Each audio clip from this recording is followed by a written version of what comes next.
Shalom, selamat pagi. Salam sejahtera untuk kita semua. Pada kesempatan ini, Ibu akan memaparkan materi yang menjadi bahasan terakhir daripada keseluruhan mata perkuliahan Pediatrik Nursing 2. Yuk, kita simak sama-sama ya. Kita akan membahas beberapa penyakit yang disebabkan oleh infeksi virus. Nah, pokok bahasan ini tidak terlampau berat karena tidak terlalu menjelimet seperti minggu-minggu lalu, jadi semoga menyenangkan untuk mempelajari pokok bahasan kali ini. Penyakit pertama yang kita akan bahas adalah measles. Measles di kalangan awam Indonesia dikatakan sebagai penyakit campak. Nah, di luar negeri nama lainnya adalah rubeola. Sumbernya adalah di sekret saluran pernafasan, darah, dan urin dari klien yang terinfeksi. Penyebarannya melalui kontak langsung melalui droplet dari klien yang terinfeksi yang umumnya terjadi di musim dingin. Masa inkubasi penyakit measles adalah 10 sampai dengan 20 hari.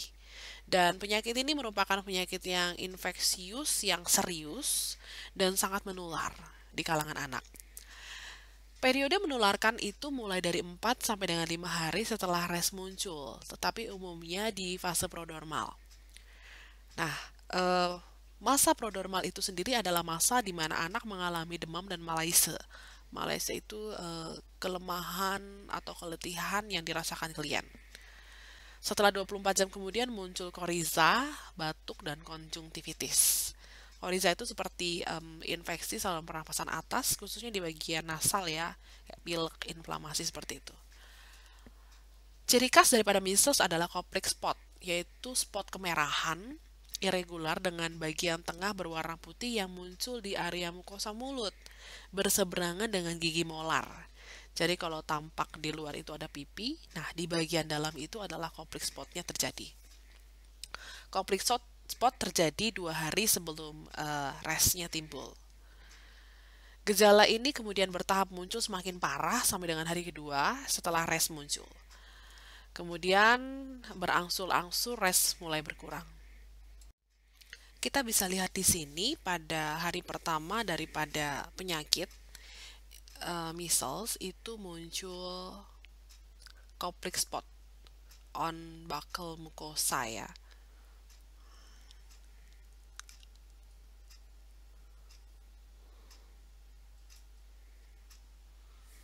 Apa sih discrete? Kita lihat di sini gambaran res hari pertama dan hari ketiga. Nampak perbedaannya ya, dan mulai muncul makula papula itu di area wajah di hari ketiga. Nah, koplik spot yang ibu tadi sudah jelaskan di ini.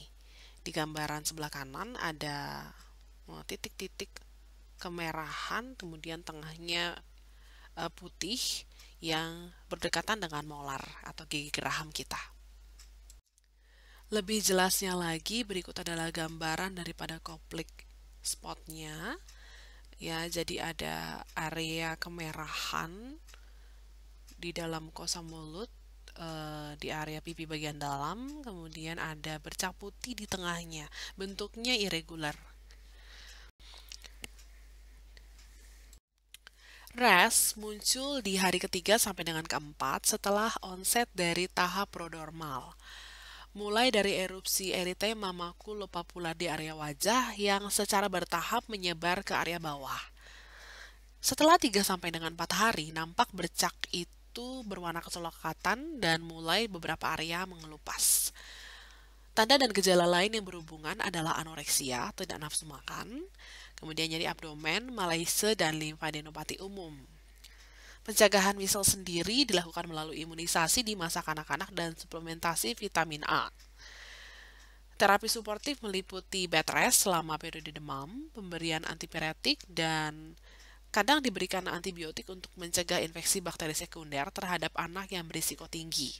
Misalnya, anak yang memiliki imunitas rendah atau dalam kondisi malnutrisi. Komplikasi yang terjadi dari measles adalah otitis media, bakterial pneumonia, laringitis, dan ensefalitis. Ensefalitis sendiri terbilang jarang namun dapat menyebabkan kematian. Di US sendiri, Ensefalitis akut mengakibatkan kerusakan otak secara permanen dalam 1:1000 kasus anak. Intervensi keperawatan diberikan untuk penegakan masalah sesuai dengan manifestasi klinis. Kita bisa lihat tadi, bisa kemungkinan terjadi masalah keperawatan hipotermi, nutrisi kurang dari kebutuhan tubuh, bersihan jalan nafas tidak efektif, gangguan persepsi sensori, juga kerusakan integritas kulit. Pertimbangan perawat secara khusus antara lain kita mempertahankan isolasi sampai dengan hari kelima res muncul. Dan jika anak dirawat, tegakkan kewaspadaan atau airborne precaution. Kita motivasi anak untuk istirahat selama tahap prodromal. Juga berikan aktivitas yang menenangkan atau sunyi. Edukasi keluarga mengenai pemberian antibiotik. Hindari anak mengalami proses menggigil karena hal ini sungguh tidak nyaman dirasakan anak. Jika anak rentan mengalami kejang atau memiliki riwayat sebelumnya, lakukan pencegahan dini. Jangan sampai anak terpapar pada set point suhu yang terlampau tinggi. Untuk perawatan mata, kita dapat membersihkan kelopak mata dengan air hangat dan membersihkan sekret yang ada, juga pantau dan jaga anak tidak mengucek-ngucek mata. Kita juga dapat mengurangi intensitas cahaya jika terjadi fotofobia. Jadi cahaya di dalam ruangan perawatannya jangan terlalu terang, karena itu tidak nyaman untuk anak. Untuk penanganan batuk atau kariza, gunakan cool mist vaporizer atau pelembab udara, kemudian lindungi sekitar hidung dengan petrolatum atau pelembab atau minyak VCO atau minyak kelapa, karena anak akan sering bersin, kemudian meler, ingusan, jadi bisa terjadi lecet di area sekitar hidung. Motivasi anak juga untuk meningkatkan asupan cairan dan mengkonsumsi makanan lunak. Terhadap res di tubuh, untuk perawatan kulitnya cukup menjaga agar kulit tetap bersih, anak tetap mandi. Kita berhati-hati terhadap kondisi khusus karena anak yang mengalami gangguan imunitas atau kondisi malnutrisi yang di bawah usia 5 tahun dapat prognosisnya buruk atau berdampak buruk jika terkena measles dibanding anak usia lain yang kondisinya fine-fine saja. Berikut ini adalah anjuran dari CDC untuk orang tua dapat melindungi anak dari measles. Salah satunya adalah dengan vaksinasi. Jadi, fenomena yang terjadi adalah saat terbentuknya vaksin MMR itu, atau measles, mumps, rubella, itu sempat terjadi penurunan angka kejadian di US. Nah, jadi sempat itu tidak terlampau digunakan lagi oleh rakyatnya. Namun, pemerintah bingung kenapa sempat turun dan kemudian naik lagi. Ternyata itu diakibatkan oleh migrasi daripada warga negara lain yang entah sekolah, entah kuliah, atau pindah domisili dari luar US ke US. Jadi teman-teman jangan kaget mungkin jika teman-teman memiliki kesempatan ke luar negeri, khususnya ke US, teman-teman harus dan akan dicek apakah sudah mendapatkan MMR atau belum. Karena mereka sangat worry jika warga negaranya terkena measles lagi. Ya, berikut adalah salah satu poster tentang measles. Mungkin teman-teman nanti di ruangan ketemu klien dengan measles dapat membuat poster seperti ini. Jadi tentang definisinya, bagaimana dia berbahayanya, tanda dan gejalanya ya, dari tampak gambaran klinis bayi kita bisa lihat ya. Ada runny nose atau coryza tadi, kemudian matanya kemerahan, berair, kemudian ada rash, dan juga demam yang tinggi. Ini adalah gambaran cool mist vaporizer yang tadi Ibu katakan untuk melembabkan dan agar anak tidak terjadi iritasi di dalam saluran pernafasan atas atau khususnya di hidung. Penyakit kedua yang kita akan bahas adalah mumps. Mumps adalah salah satu contoh penyakit yang umum terjadi di anak dan sesungguhnya dapat dicegah dengan pemberian vaksin. Penyebabnya adalah rubella virus dalam kelompok Paramyxoviridae. Mumps dikenal juga sebagai parotitis infeksius, yaitu penyakit sistemik yang ditandai dengan inflamasi akut kelenjar air liur, khususnya kelenjar parotis. Kalau di Indonesia itu terminologinya gondongan, bukan gondokan. Kalau gondongan ke arah mams, kalau gondokan ke arah pembesaran kelenjar tiroid. Ya, jadi sangat berbeda. Periode menginfeksinya adalah 7 hari sebelum kelenjar parotis membekak dan 9 hari setelah pembengkakan terjadi. Masa inkubasi dari mams adalah 14 sampai dengan 21 hari. Di sumber lain dituliskan 12 sampai dengan 25 hari. Paling dapat menyebarkan itu adalah saat sebelum dan sesudah pembengkakan dimulai. Manifestasi klinis meliputi pembengkakan kelenjar air liur. Ada tahap prodromalnya juga di mana anak mengalami demam, sakit kepala, malaise, anoreksia selama 24 jam diikuti oleh nyeri telinga yang diperburuk dengan aktivitas anak mengunyah. Pada hari ketiga kelenjar parotis sebelah atau keduanya, jadi bisa dua-duanya ya, membengkak, membesar dan mencapai ukuran maksimumnya pada 1 sampai dengan 3 hari. Mams juga dapat menyerang kelenjar liur lainnya seperti kelenjar submandibular. Pencegahannya dapat dengan imunisasi yaitu jelas banget angka kejadiannya menurun sejak era post-vaksin MMR keluar. Kolaborasi penata laksanaan medis untuk anak dengan mams yaitu kita memberikan perawatan suportif. Antipiretik saat anak demam, kemudian analgetik untuk nyeri, dan cairan intravena jika anak menolak untuk minum dan atau terjadi muntah. Komplikasi mams meliputi tuli sensorik, miokarditis, artritis, hepatitis, epididimorkitis, oovoritis, dan pankreatitis serta meningitis dan sterilitas. Untuk anak usia remaja dan dewasa muda, klien dapat mengalami orkitis atau inflamasi dari testis, tetapi jarang muncul kondisi infertil. Jadi penelitiannya masih dilanjutkan. Apakah benar-benar mams itu dapat menimbulkan sterilitas untuk anak laki-laki? Karena zaman dahulu dikatakan seperti itu. Jika waktu kecilnya gondongan, maka saat besarnya akan sulit memiliki keturunan. Kondisi kehamilan merupakan kontraindikasi dari pemberian vaksin mams. Mams juga dapat ditegakkan diagnosisnya melalui swab tenggorok, urin, dan cairan cerebrospinalis. Tes serologi khusus mencakup enzim immunoassay dan mams hemagglutination inhibition test. Namun hal ini jarang dilakukan karena secara klinis aja sudah bisa dilihat mams itu dari pembengkakannya dan gejala klinis lainnya. Anak dengan mams itu jarang dirawat, jadi tidak juga diperlukan terapi antiviral atau antivirus. Jika anak kondisinya pun harus dirawat, maka tempatkan anak di ruangan khusus dengan droplet precaution sampai dengan 9 hari dari anak mengalami pembengkakan. Jika terjadi kejadian wabah, maka tempatkan satu ruangan itu bisa berisi 2 sampai dengan 3 orang. Untuk perawatan di rumah, anak dihimbau untuk tidak sekolah atau daycare sampai dengan 9 hari mulai dari pembengkakan. Hindari terpapar dengan klien yang mengalami kondisi imunitas rendah. Karena jika berdekatan dengan anak yang kondisinya imunosupresi, misalkan kena HIV atau dengan kemoterapi, maka akan cepat sekali menular dan anak tersebut bisa sangat buruk prognosisnya dibanding anak yang sehat. Untuk anak sehat ini adalah self-limited disease, jadi bisa sembuh dengan baik. Kemudian NIC ditegakkan untuk masalah keperawatan seperti nyeri, kemudian nutrisi kurang dari kebutuhan tubuh, dan cairan kurang dari kebutuhan tubuh.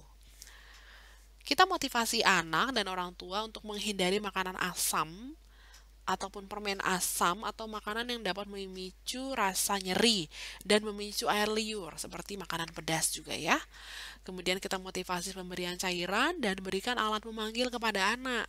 Karena berbicara, tertawa, menangis itu akan menimbulkan rasa yang nyeri. Karena pergerakan tulang rahang itu membuat nyeri telinga dan sangat nyeri juga di area pembengkakannya. Berikut adalah gambar di mana anak mengalami mumps dengan diffuse lymphedema di bagian lehernya. Jadi ini bilateral ya, mumps-nya. Penyakit yang ketiga adalah rubella. Hati-hati dalam mengingat kalau measles yang awal pertama adalah rubeola, kalau ini adalah rubella. Nama lain atau terminologi Indonesianya adalah campak Jerman. Penyebabnya adalah virus rubella. Sumbernya dari sekret nasofaringeal, darah, feses, urin dari klien yang terinfeksi. Masa inkubasinya 14 sampai dengan 21 hari. Waktu penyebarannya adalah 7 hari sebelum muncul res sampai dengan 5 hari sesudah muncul res. Tanda dan gejala lain yang berhubungan adalah demamnya rubella nggak terlalu tinggi. Ada sakit kepala, malaise, dan limfadenopati. Ada juga tahap prodromalnya di mana hal ini tidak banyak ditemukan di usia anak, tetapi jika remaja atau dewasa mengalami rubella, maka terdiri dari demam yang tidak terlalu tinggi, sakit kepala, malaise, anoreksia, konjungtivitis ringan, koriza, nyeri tenggorokan, batuk, dan limfadenopati. Tahap prodromal berlangsung sekitar 1 sampai dengan 5 hari dan mulai berkurang perlahan-lahan 1 hari setelah res muncul semuanya. Res muncul pertama kali di wajah dan menyebar cepat ke leher, lengan, perut, dan kaki. Terdapat ciri khas dari erupsi rash pada rubella. Di akhir hari pertama, tubuh diliputi dengan eksantema makulopapular berwarna kemerahan dan pink. Kita bisa lihat di gambar ya, gambar A ini. Muncul res dari mulai wajah, leher, lengan atas, sampai dengan perut. Nah, pada hari ketiga, res menghilang pada urutan yang sama muncul. Kita bisa lihat di sebelah kiri daripada anak, resnya terus lanjut sampai dengan kaki, tetapi bagian wajah sampai dengan lehernya mulai menghilang. Pencegahan rubella itu melalui imunisasi, dan penelaksanaan terapi meliputi antipiretik untuk mengontrol suhu, juga analgetik untuk mengurangi ketidaknyamanan. Komplikasinya jarang terjadi. Yang sudah tercatat adalah artritis, ensefalitis, dan purpura. Rubella itu tidak terlalu berdampak pada masa kanak-kanak, tetapi bisa memiliki dampak yang parah jika terkena pada ibu hamil. Karena rubella memiliki efek teratogenik terhadap janin atau dapat menimbulkan kecacatan pada janin yang dikandung. Ya, ibu berikan kembali gambaran untuk memperjelas bagaimana teman-teman membedakan res daripada rubella. Jadi resnya rata, area dada turun ke perut, nah sejajarnya ke lengan pun muncul. Penegakan diagnosisnya tidak hanya dari klinis, tetapi juga melalui darah, urin, swab tenggorok, dan cairan cerebrospinalis. Deteksi dilakukan terhadap antibodi IgG dan IgM rubella. Sama ya, IgM itu untuk saat ini, IgG yang masa lampau. Lakukan kewaspadaan droplet dan kontak jika anak dirawat. Edukasi orang tua untuk melakukan juga jenis kewaspadaan ini. Informasikan kepada orang tua bahwa manifestasi jika anak usia muda terkena rubella tidak terlampau berdampak. Namun, kita perlu tanyakan apakah ibu yang menjaga itu sedang dalam keadaan hamil atau tidak, karena kita betul-betul harus menghindari kontak dengan wanita hamil. Monitor titer rubella untuk anak remaja wanita jika ada dalam keadaan kondisi hamil. Karena resiko bayi memiliki kelainan kongenital adalah 80% jika infeksi rubella didapat selama 12 minggu pertama usia kehamilan. Nah, perawat atau petugas kesehatan yang merawat klien juga harus telah mendapatkan vaksinasi MMR atau dapat menunjukkan imunitas dari hasil titernya, titer labnya, sebelum merawat klien dengan rubella. Nah, community care consideration-nya adalah waspada infeksi rubella ini untuk bayi usia 6 sampai dengan 12 bulan. Kenapa ya, Bu? Karena saat bayi lahir sampai dengan 6 bulan itu, bayi masih memiliki atau masih mendapatkan imunitas daripada orang tua atau daripada ibu secara fisiologis. Nah, imunitas tersebut kemudian menurun pada usia 6 bulan. Yang terjadi adalah vaksin MMR itu baru diberikan pada usia 15 bulan. Sehingga waspada infeksi dari jeda usia ini, yaitu antara 6 sampai dengan 12 bulan usia bayi. Berikut adalah salah satu flyer daripada rubella. Teman-teman dapat pause sejenak dan membaca dengan perlahan bahwa rubella merupakan penyakit yang menular, dan semoga dengan gambar mempermudah teman-teman mengingat tanda dan gejala serta bahaya apa yang dapat terjadi jika ibu hamil itu terkena rubella. Dan di sini dituliskan juga bahwa cara terbaik untuk mencegah rubella adalah mendapatkan vaksin rubella. Ibu juga concern dengan kondisi teman-teman.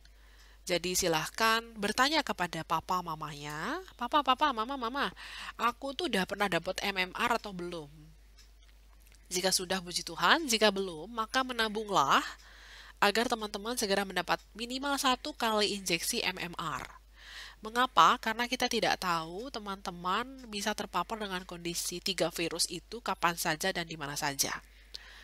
Dan khusus untuk yang berjenis kelamin wanita, tentunya ini juga dapat mempersiapkan teman-teman jika sudah selesai kuliah nanti, sudah bekerja dan memutuskan untuk menikah, maka teman-teman sudah dapat pertahanan agar tidak mudah terserang rubella saat kehamilan nanti. Penyakit keempat yang kita akan bahas adalah roseola. Nama lainnya adalah Ensantum subitum atau Sixth Disease. Penyebabnya adalah Human Herpes Virus tipe 6. Roseola ini muncul di seluruh dunia dan lebih sering di usia anak 6 sampai dengan 24 bulan, di mana terjadi penurunan antibodi dari ibu. Karena muncul di usia bayi ini, maka roseola sering disebut roseola infantum. Transmisinya melalui air liur dan sekret penapasan dengan masa inkubasi 9 sampai dengan 10 hari. Demam dapat terjadi tiba-tiba yang muncul lebih dari 39,5 derajat Celcius selama 3 sampai dengan 7 hari. Selama periode demam itu, anak tidak memiliki perubahan pola makan, perilaku, dan tidak ada bentuk rash yang khusus. Eritema makulopapular muncul setelah demam menurun dan muncul berhari-hari. Komplikasi yang dapat terjadi sehubungan dengan tingginya demam adalah kejang demam. Rash makula pink atau makula papula yang berwarna pink muncul pertama kali di area tengah perut, lalu menyebar ke leher dan ekstremitas. Tidak gatal dan hilang saat ditekan. Kemudian rash ini muncul 1 sampai dengan 2 hari. Tanda dan gejala lain yang berhubungan antara lain limfadenopati servikal, batuk, dan infeksi faring. Penegakan diagnosis berdasarkan tanda dan gejala anak saja, namun PCR juga dapat diperiksa tetapi tidak menjadi hal yang standar. Kolaborasi terapi mencakup antipiretik untuk mengontrol demam. Jika klien dirawat, maka klien tidak perlu diisolasi atau hanya menggunakan kewaspadaan standar. Komplikasinya adalah kejang demam dan ensefalitis yang hal ini jarang terjadi. Nursing care-nya itu meliputi masalah keperawatan akan risiko injury karena kejang tadi dan juga hipertermia. Edukasi orang tua untuk mengukur suhu, edukasi cara pemberian obat demam agar tidak terjadi pemberian obat yang overdosis. Oleh karena dia kan tinggi sekali, 395. Jadi takutnya orang tua kalap akhirnya memberikan terus-terusan obat paracetamol. Padahal kita tahu bahwa paracetamol jika diberikan berlebihan maka akan mengganggu fungsi gangguan hepar. Pantau suhu anak dan waspada periode kejang jika anak memiliki riwayat kejang demam. Implementasi perawat dapat meliputi kolaborasi obat antikonvulsan untuk anak yang memiliki riwayat kejang demam. Tepid bath juga diberikan untuk mengurangi resiko pemberian obat antipiretik. Oke, ini ada gambar di sini ya. Ibu pertama kali temunya ini lucu juga ya, tapi sepertinya akan sangat membantu teman-teman membedakan sounds alike-nya disease yang kita lagi bahas ya. Jadi ada rubeola, ada rubella, ada roseola. Teman-teman bisa membedakan dengan membacanya sejenak, bisa di pause ya, perbedaan antara ketiga penyakit ini. Penyakit kelima yang kita akan bahas adalah varicella. Ya, dari gambarnya aja teman-teman udah familiar ya dengan penyakit ini. Biasa disebut chicken pox atau di Indonesia bilangnya cacar air ya. Ini adalah penyakit yang sangat common ya, sering banget anak mendapatkan ini, yang mungkin sebagian besar dari teman-teman juga sudah pernah kena cacar air. Penyebabnya adalah varicella zoster virus atau VZV dan sumbernya melalui sekret saluran pernafasan dari klien yang terinfeksi. Transmisinya melalui kontak langsung, droplet, lebih khususnya sih airborne ya, dan objek lain yang terkontaminasi. Masa inkubasinya 14 sampai dengan 16 hari dan periode menginfeksinya adalah 1 hari sebelum erupsi daripada lesi atau masa prodormal sampai dengan 6 hari setelah muncul vesikel atau ketika krusta terbentuk. Masa prodormal adalah masa di mana anak mengalami demam ringan, malaise, anoreksia dalam 24 jam pertama, rash ketika munculnya ini sangat gatal ya, dan diawali dengan makula, papula, lalu vesikel yang dikelilingi area kemerahan, menonjol dan tampak berawan. Vesikel ini mudah pecah dan membentuk krusta. Setiap tahapan bentuk muncul dalam derajat yang berbeda dalam satu waktu. Jadi ukurannya nggak sama yang muncul dalam tubuh anak ini. Distribusinya sentripetal dan menyebar ke arah wajah dan ekstremitas bagian proksimal. Namun berjarak di antar ekstremitas distal dan sedikit area yang tidak terpapar matahari. Nah, teman-teman bisa lihat gambaran di sini bagaimana teman-teman bisa lebih jelas mengetahui bentuk daripada papula, vesikel, ulcer, scabbing atau krusta, dan juga blister. Jadi teman-teman saat berbicara dengan dokter pun itu bisa lebih detail gitu. Lesinya yang udah mulai tahap bagaimana anak kita ini. Udah ada krustanya kah? Atau masih papula? Atau udah blister? Jadi teman-teman terlihat kompeten gitu loh. Keren gitu lah bicara sama dokternya, iya dok, anak-anaknya sudah ada blister, ada beberapa area udah mulai krusta dok. Jadi terlihat kompeten dalam merawat varicella. Ya, dari gambaran ini nampak bahwa lesinya itu muncul lebih banyak di area tengah tubuh ya, dan agak jarang di bagian distal. Nah, tanda-tanda dan gejala lain yang berhubungan yaitu meningkatnya suhu karena limfadenopati, iritabilitas akibat pruritus karena rasanya gatal ya. Kemudian manajemen terapinya yaitu berkolaborasi untuk pemberian asiklovir antivirus. Atau untuk anak yang resiko tinggi, yang tadi Ibu sudah jelaskan ya, dengan kondisi imunosupresi atau malnutrisi, kena virus itu mereka bisa ambruk banget. Jadi butuh sampai dengan IVIG atau imunoglobulin via intravena untuk bisa mendongkrak imunitas daripada anak melawan virus ini. Nah, terapi suportifnya adalah pemberian antihistamin atau sejenis golongan diphenhidramin untuk mengurangi rasa gatal. Kemudian perawatan luka untuk mencegah infeksi bakteri sekunder dan juga acetaminophen atau golongan paracetamol untuk antipiretik. Komplikasinya adalah varicella dapat menyebabkan infeksi bakteri sekunder, terbentuk abses, selulitis, necrotizing fasciitis, kemudian pneumonia dan sepsis. Juga dapat terjadi encephalitis, varicella pneumonia, hemorrhagic varicella, dan trombositopenia kronik karena virusnya dapat berjalan menembus lapisan masuk ke pembuluh darah otak. Pencegahan varicella dilakukan melalui pemberian imunisasi pada masa anak-anak dan nursing interventionnya dilakukan terhadap masalah perawatan hipertermi, nutrisi kurang dari kebutuhan tubuh, resiko kekurangan volume cairan, risk infeksi, dan kerusakan integritas kulit.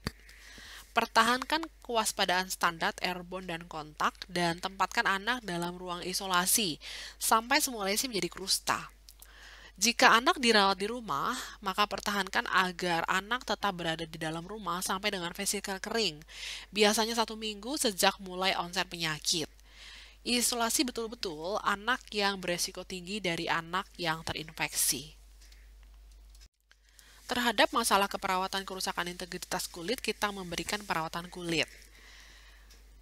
Teman-teman akan menemukan beberapa kepercayaan orang tua jika anaknya kena campak atau kena cacar air itu benar-benar nggak dimandiin. Nah, hal ini harus pelan-pelan diinformasikan bahwa hal tersebut salah. Jadi anak tetap harus mandi dan ganti baju serta linen atau spray anak setiap hari. Berikan lotion kalamin, ini bahasa luar ya, kalau Indonesia itu seperti Kaladin, lotion yang cair yang kalau dioles itu memberikan rasa sejuk atau adem. Namun, cek dulu anaknya itu alergi atau hipersensitivitas tidak terhadap bahan tersebut, agar tidak semakin memperparah. Kemudian jaga agar kuku anak tetap pendek dan bersih. Kenakan sarung tangan jika anak cenderung ingin menggaruk. Ya, di pojok kanan atas ya, ini anak ibu 2 tahun lalu kena cacar air, karena nggak muat lagi sarung tangan bayinya jadi pakai kaos kaki ya, jadi sarung tangan kaos kaki ya yang bersih agar tidak menggaruk, khususnya waktu dia nggak sadar, itu waktu nonton, waktu bobo, itu bisa sangat melindungi agar tidak terjadi garukan yang bisa menimbulkan infeksi sekunder. Tempatkan anak di ruangan dengan suhu sejuk agar dapat mengurangi jumlah lesi yang muncul. Kemudian edukasi anak untuk lebih menekan area gatal daripada menggaruknya. Jadi untuk anak-anak yang usianya lebih tua dapat dibilang ditepuk-tepuk aja ya dek, jangan digaruk ya, kemudian ditekan-tekan aja secara perlahan gitu daripada luka. Kemudian untuk mengontrol demam, kita lebih prefer menggunakan paracetamol daripada aspirin karena dapat memicu Reye syndrome. Oke, sebagai tambahan berikut adalah tabel untuk membantu teman-teman membedakan rash dari beberapa penyakit yang diakibatkan oleh infeksi virus. Silakan pause sejenak, dibaca perlahan-lahan agar teman-teman dapat betul-betul memahami perbedaan dari tiap-tiap penyakit yang sepertinya sama nih munculin sama-sama rash gitu, tetapi ternyata berbeda. Silahkan. Penyakit keenam sekaligus penyakit terakhir yang akan kita bahas adalah Herpangina. Penyakit ini masih jarang-jarang terdengar di awam, ya. Orang awam masih sering pahamnya atau familiarnya dengan flu Singapura, HFMD, kaki tangan mulut gitu. Jadi ini penyakit yang berbeda, walau gejalanya sedikit-sedikit mirip, ya. Penyebab dari Herpangina adalah Coxsackie virus jenis A, dan ini adalah penyakit yang self-limited ya, dapat sembuh sendiri, dan acute febrile illness. Munculnya selama musim panas, dan penyebarannya itu melalui fecal oral route ataupun melalui rute pernafasan. Jadi dari liur, dari feses, muntahan juga bisa menyebarkan. Masa inkubasinya 4 sampai dengan 14 hari dan paling banyak menyerang anak usia 3 sampai dengan 10 tahun. Nah, cirinya viremia itu muncul setelah inokulasi, itu replikasi virus merujuk pada tanda dan gejala klinis demam sampai 39 derajat Celcius. Anaknya tuh lemes, malaise, dan beberapa jam sampai dengan 1 hari muncul lesi orofaringeal, bilateral anterior cervical lymphadenopathy, dan beberapa anak usia lebih tua melaporkan sakit kepala sampai dengan sakit punggung. Gejala lain meliputi anoreksia, emesis, dan sakit perut. Di pojok kanan atas adalah gambaran lesi mukosanya. Teman-teman mungkin pernah sariawan ya, itu paling 1, 2 gitu ya. Nah, anak Herpangina ini seperti sariawan ini muncul tapi langsung brek, langsung sekampung munculnya. Jadi sangat nyeri. Ya, setelah periode demam tinggi, 24 jam kemudian muncul resi orofaringeal. Kita bisa lihat di mukosa gambar ini itu hiperemi ya mukosanya. Kemudian ada makula yang berukuran kecil dari 5 mm. Dan lesi yang ibu bilang sekampung itu benar-benar muncul brek langsung 2 sampai dengan 12 lesi. Nah, ini sakit banget ya, painful banget untuk anak. Jadi kadang pemberian analgetik paracetamol tuh udah nggak mempan di anak. Naik satu tingkat lagi yaitu ibuprofen. Kita kolaborasi untuk pemberian hal itu. Karena ibuprofen itu memiliki efek samping di lambung, ya untuk pemberian jangka panjang bisa bleeding ya. Jadi anak itu harus kita pastikan betul-betul bisa makan dulu baru diberikan ibuprofen. Penegakan diagnosisnya melalui tanda dan gejala klinis saja dan ditemukan nilai WBC dalam rentang normal. Terapinya berfokus dalam pemberian hidrasi adekuat, antipiretik, dan topikal analgetik. Kalau di luar negeri ada lidocaine oral, namun di Indonesia nggak common ya untuk obat itu. Nah, untuk hidrasi adekuat ini untuk anak herpangina justru kita perbolehkan anak makan es krim. Kenapa? Es krim itu dapat dinginnya, dapat sejuknya, ngurangi nyeri karena kalau makanan panas lebih perih ya rasanya ya kalau kita lagi sariawan ya. Kemudian kalorinya juga dapat. Jadi kita justru motivasi anak untuk makan es krim biar dia kalorinya terpenuhi saat kondisi sakit. Anak itu dibatasi aktivitasnya atau bed rest dan penelitian dari Ruan et al 2011 itu dikatakan bahwa ternyata ada korelasi antara perilaku hand hygiene kurang dengan kejadian herpangina. Dan dari mana sih ini virus ada? Itu ternyata ada muncul di area-area publik, mall, tempat bermain, taman. Kemudian ada kemungkinan mengunjungi OPD atau rawat jalan suatu rumah sakit 1 minggu sebelum onset. Komplikasi daripada penyakit ini adalah meningitis jika virusnya itu berjalan ke selaput otak, kemudian prognosisnya baik dan berangsur pulih jika anak diberikan hidrasi adekuat, antipiretik, dan topikal analgetik yang adekuat. Oke, berdasarkan penjelasan Ibu tadi, maka intervensi keperawatan kita merujuk pada masalah keperawatan apa ayo kira-kira? Ya, yaitu ada demam atau hipertermia, ada nyeri, ya ini painful banget untuk anak.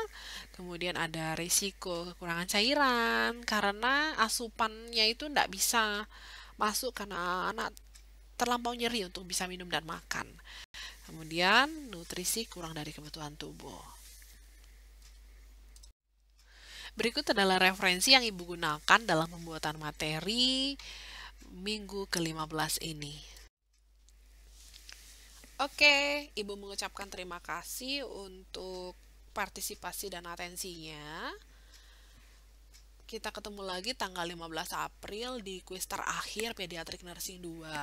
Selamat mempelajari dan Ibu berharap semua bisa ikut dalam kuis terakhir Pediatric Nursing 2 ini. Jika tidak ada halangan, maka H+2 dari tanggal 15 April ini Ibu akan menayangkan kompilasi seluruh nilai kuis 1 sampai dengan 14. Untuk mahasiswa yang sudah menyelesaikan jam praktik klinik serta pencapaian keterampilan klinik, silahkan dikirimkan di foto kepada pembimbingnya dan Ibu pastikan Ibu akan memberikan jawaban kepada pembimbing apakah mahasiswa tuntas atau tidak atau membutuhkan remedial untuk PN2 ini. Demikian kiranya, jaga kesehatan, God bless you.